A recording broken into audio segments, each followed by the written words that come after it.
जय गुरु जी संगत जी, शुक्राना गुरु जी।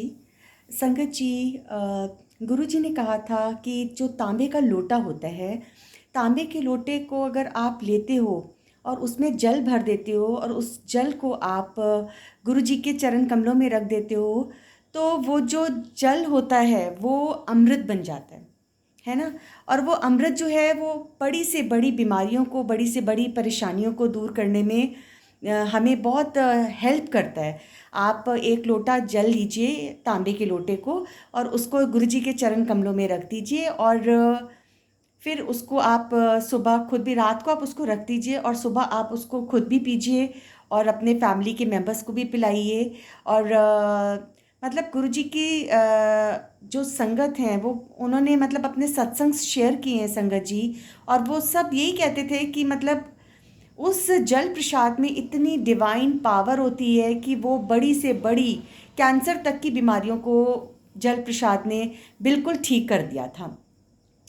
तो और गुरुजी ने ये भी बोला था कि जो आप तांबे का लोटा लेते हो वो कहीं से भी कुछ उसमें दबा हुआ कोई चिप नहीं होना चाहिए, कोई ब्लैक स्पॉट नहीं होना चाहिए, वो एकदम क्लीन, एकदम क्लियर होना चाहिए। क्योंकि कोई आंटी शायद एक बार लोटा लेके गई थी, तो उसमें कुछ एक ब्लैक स्पॉट था आई गैस, या कुछ दबा हुआ था। तो गुरुजी ने उसको नहीं लिया था। गुरुजी ने कहा था कि लोटा बिल्कुल क्लीन होना चाहिए, उसमें किसी तरीके का कोई दाग, गड्ढा कुछ नहीं होना चाहिए।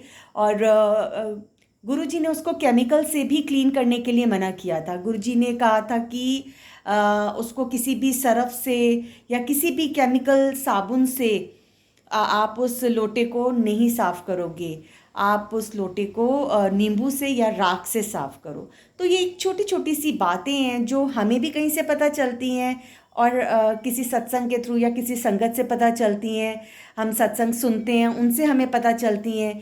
तो मुझे लगता है कि हमें ये बातें अपनी और भी संगत के साथ शेयर करनी चाहिए।